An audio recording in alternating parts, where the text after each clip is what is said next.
takut untuk beraktivitas selama menjalankan protokol kesehatan apabila hasil rapid test tidak reaktif.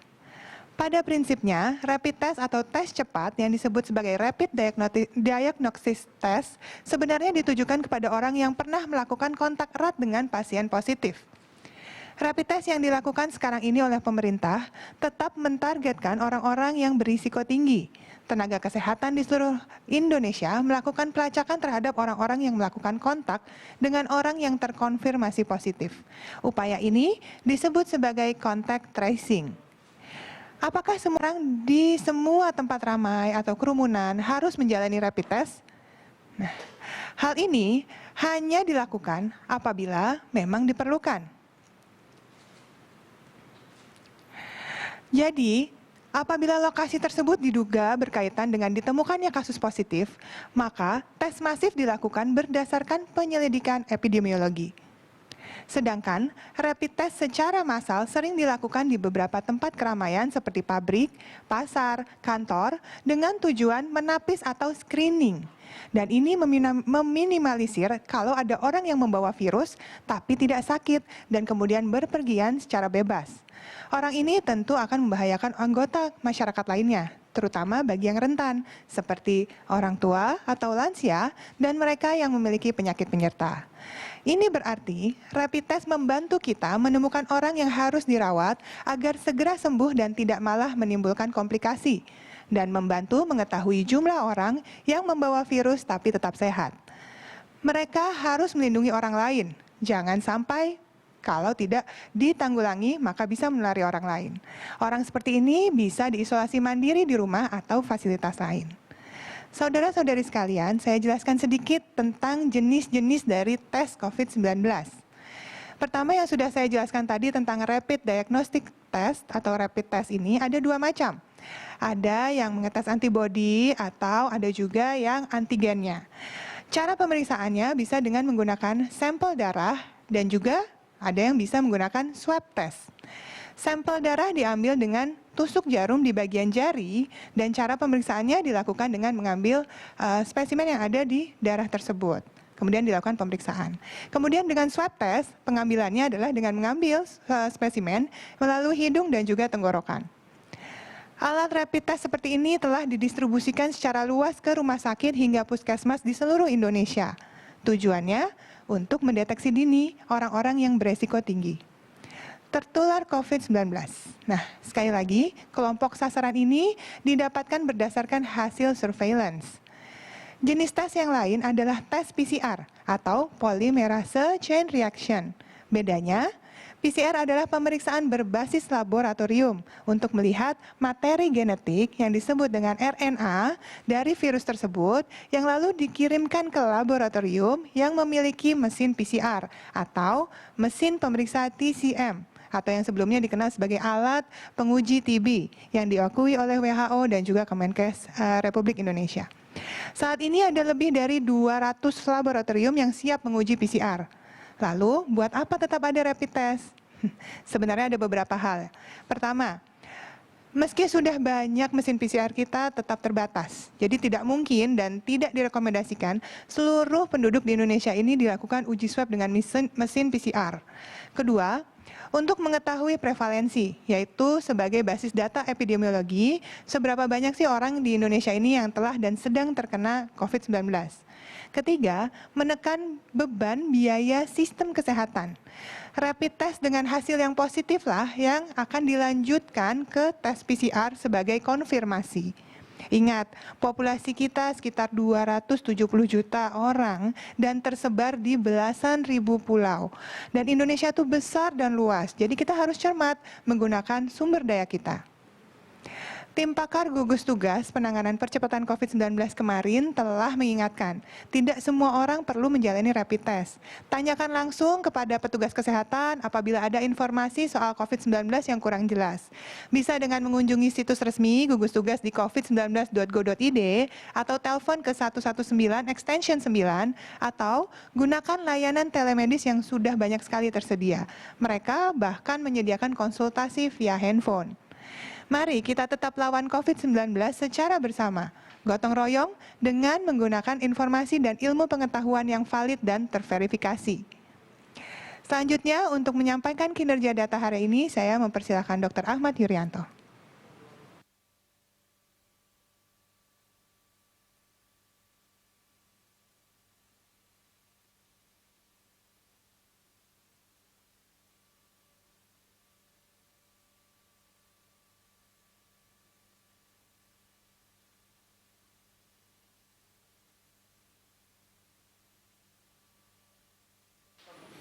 Iya, terima kasih Dr. Raisa. Saudara-saudara, selamat sore. Hari ini kita akan kembali melaporkan tentang kinerja data laboratorium yang kita periksa sejak kemarin pada pukul 12.00 sampai dengan hari ini di pukul 12.00. Kita telah melaksanakan pemeriksaan spesimen sebanyak 19.917. Sehingga totalnya sekarang kita melakukan pemeriksaan 621.156 spesimen. Dari pemeriksaan ini kita dapatkan kasus positif sebanyak 1.226 orang, sehingga totalnya menjadi 45.029 orang. Kalau kita perhatikan distribusinya, maka beberapa provinsi menunjukkan angka yang masih cukup tinggi. Di antaranya adalah Jawa Timur, hari ini melaporkan 394 positif baru dan 102 sembuh. Kemudian DKI Jakarta 180 orang positif baru dan 122 sembuh. Sulawesi Selatan 112 positif baru dan 76 sembuh. Jawa Tengah, 98 kasus baru dan 20 sembuh. Kalimantan Selatan, 83 orang kasus baru dan 25 sembuh. Ada 19 provinsi yang hari ini melaporkan penambahan kasus di bawah 10, dengan 7 provinsi yang melaporkan hari ini tidak ada penambahan kasus sama sekali. Namun beberapa daerah kasus sembuhnya signifikan, lebih banyak dari kasus baru, misalnya di Banten, hari ini melaporkan 15 kasus baru, namun juga melaporkan 31 kasus sembuh. Kemudian Sulawesi Tenggara melaporkan 3 kasus baru dan 10 sembuh. Kepulauan Riau hari ini melaporkan 1 kasus baru dan 10 sembuh. Saudara-saudara, penambahan ini sangat signifikan di beberapa daerah dikarenakan kontak tracing yang kita laksanakan dari kasus konfirmasi positif yang saat ini dirawat lebih agresif dilaksanakan oleh Dinas Kesehatan daerah. Hasil kontak tracing inilah yang kemudian dilakukan pemeriksaan dengan menggunakan PCR atau menggunakan TCM dan didapatkan hasil positif di beberapa tempat yang signifikan bertambah. Ini adalah upaya kita untuk menjawab bahwa pemeriksaan harus dilaksanakan secara masif berbasis dari data kontak tracing yang dilaksanakan secara agresif.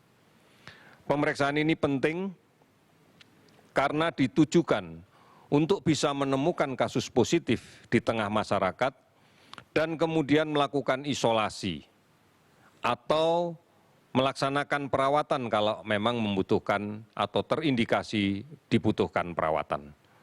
Ini menjadi penting agar tidak menjadi sumber penularan baru di tengah-tengah masyarakat.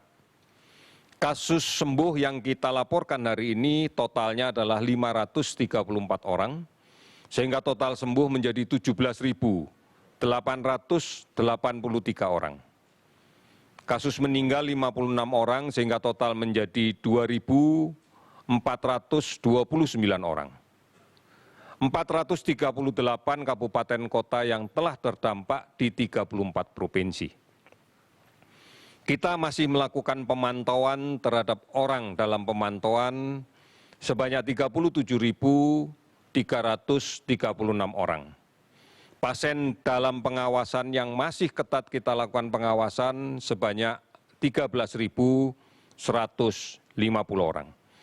Oleh karena itu, saudara-saudara sekalian, Mari kita pahami data ini. Yang pertama, bahwa penambahan kasus ini disebabkan karena kontak tracing yang lebih agresif disertai dengan pemeriksaan yang masif. Tujuannya adalah untuk menemukan kasus positif dan melaksanakan isolasi ketat agar tidak menjadi sumber penularan di tengah masyarakat. Kemudian yang kedua, kita kembali lagi harus memperkuat komitmen kita untuk mematuhi protokol kesehatan. Menjaga jarak sekarang hendaknya menjadi kebiasaan yang baru. Karena kita tidak pernah tahu siapa yang membawa virus di sekitar kita. Oleh karena itu menjaga jarak tujuannya adalah untuk melindungi kita sendiri, agar tidak tertular, agar aman dari virus ini. Kemudian menggunakan masker adalah cara yang paling efektif. Apabila semua masyarakat menggunakan masker, maka orang yang rentan tertular akan terlindungi. Dan apabila ada orang yang membawa virus ini, namun dia tidak mengeluhkan gejala apapun, juga bisa melindungi orang lain karena droplet yang mengandung virus yang keluar pada saat dia bicara, pada saat dia batuk, pada saat dia bersin, bisa tertahan di maskernya. Kemudian kebiasaan mencuci tangan akan menjadi pelengkap agar kita betul-betul terbebas dari kemungkinan cemaran virus COVID-19 yang menempel di benda-benda di sekitar kita, yang secara tidak sadar mungkin juga akan kita pegang. Ini menjadi sangat penting untuk kita. Saudara-saudara, apabila kita sakit, maka sangat besar peluangnya kita menjadi sumber penular di rumah kita. Di rumah kita mungkin ada orang yang sudah lanjut usia, yang memiliki penyakit-penyakit komorbid. Di rumah kita mungkin ada anak-anak kita yang masih balita. Mereka-mereka inilah yang harus selalu kita pikirkan setiap saat untuk kita lindungi. Oleh karena itu, setelah kita bepergian, melaksanakan aktivitas di luar rumah, karena memang kita harus produktif, jalankan protokol ini dengan baik. Jangan pulang membawa penyakit. Oleh karena itu, kalaupun kita tidak menyadari bahwa kita terpapar virus ini, setelah sampai rumah, segera membersihkan badan. Segera ganti baju.